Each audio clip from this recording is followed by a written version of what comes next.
With us is the Democratic Congressman Adam Smith of Washington State, top Democrat on the House Armed Services Committee. Congressman, always nice to see you. Thanks for being with us. You were listening there to your colleague on the Intelligence Committee. Let me start with you on this idea of maybe American forces inside Venezuela. Do you think that's where this is headed, or is it more so assets and personnel in the region? Well, nobody knows because President Trump has not been clear on that point. I mean, he said yesterday that we would be running Venezuela. He has no idea what that means or who would come next. I will point out to the chairman of the Intelligence Committee that the vice president of Venezuela is actually a she, not a he. Those sort of details matter a little bit to know who it is who's running the country right at the moment. And those details seem to have escaped the Trump administration. They took out Maduro. They don't know what comes next, and they're kind of making it up as they go along. And that is deeply concerning for the reasons that Chairman Crawford pointed out. We don't want this to turn into chaos, and yet we remove the leader of the country. And I take Rick's point that he wasn't the legitimate leader of the country, and that's fair. But he was the leader of the country, the person who was in charge of it. And we exercised a regime change operation to remove him, and the reasons for that are problematic as well. But I'll let you get to your next question before I get into that. And now we don't know what comes next. To be fair to the chairman, because I had to listen to it a couple times, I believe he was referring to he as Maduro and then she as the vice president. But I do hear your point. Let me ask you this: Do you believe that Venezuela? Do you believe that America is safer today with Nicolas Maduro no longer in power? According to the indictment, it said that he led to the transportation of thousands of tons of cocaine that entered the United States. Yeah, no, I don't. Maduro was certainly part of the drug problem, but the cartels didn't go anywhere. They didn't just disappear yesterday because Maduro is no longer running Venezuela. I don't think it fundamentally changed drug trafficking in America at all. Certainly, when you pardon a convicted drug dealer like the former president of Honduras, that sends a message that all you got to do is cut a deal with Trump. And look, let's also focus on the why here. All right. Now they're talking about, oh, he's a drug dealer, he's not a legitimate president, blah, blah, blah. But President Trump actually sort of has been the most honest. The why is because President Trump thinks the U.S. should be in a better position to exploit Venezuelan oil. I think you need to step back and wonder, well, what if Maduro had cut a deal a week or two ago and said, look, Mr. President, fine, your oil companies can come back in and attempt to exploit Didn't he have the opportunity, though, and didn't take it, and that's why the president took the action? He didn't take it, certainly. But is that the way the U.S. should be conducting foreign policy? That basically Maduro, as long as you give us the oil. And look, to Rick Crawford's point about communism, socialism, utter failure, complete failure in Latin America, no question about it. But where did it come from?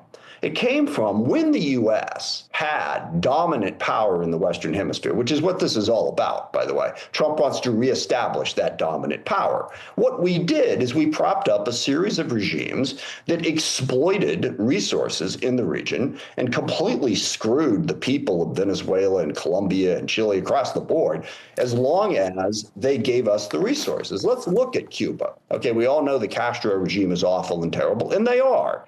But what was there before the Castro regime? A guy named Batista, who we propped up in 1952 through a coup, ousted whoever the president was at that point. And then the United Fruit Company exploited the living hell out of the Cuban people in brutal fashion to the point where the people couldn't take it anymore. So they turned to Castro, which was an enormous mistake, to be sure. All right. But if we really want a better future for the Western Hemisphere, let's stop getting on TV and having the president of the United States say, Venezuela, we want your oil. We took out your president because he wasn't giving us our oil. We're going to make sure that that deal gets cut. That is the wrong way to bring peace and stability to the Western Hemisphere. You're from, obviously, you represent a district in the northwest part of this country. I'm from the southeast. I'm born and raised in Miami, so know Cuba well, and how the folks down there feel about it. If the administration pursues a policy that leads to the liberation of Cuba, is that not a positive thing?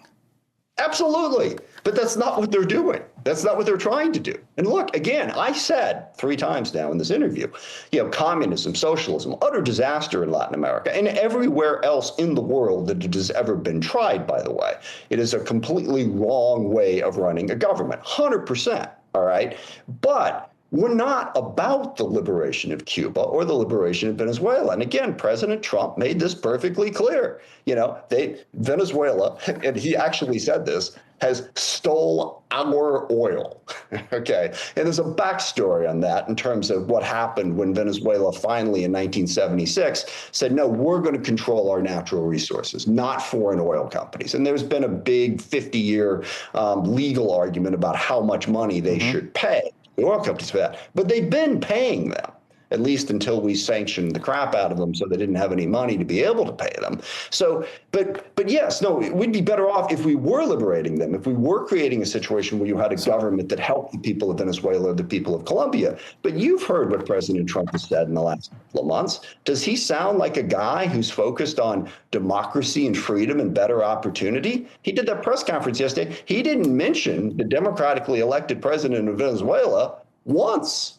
Mrs. Machado, who's supposedly the legitimate elected official, Trump doesn't seem to think that she's capable of doing the job. So it's not about liberating these people. It should be, but that's the problem with what we're trying to do here. I just want to leave you with this. If I heard you correctly, you don't believe it makes the United States safer, right? The actions. No, I don't. Okay, so what would you say? Comes next? You tell me, who's running Venezuela today? Well, we're asking those questions, and as you heard me, I asked that very question to the head of the House Intelligence Committee. Thank you for that. Yes. So you're welcome. So let me leave you with this.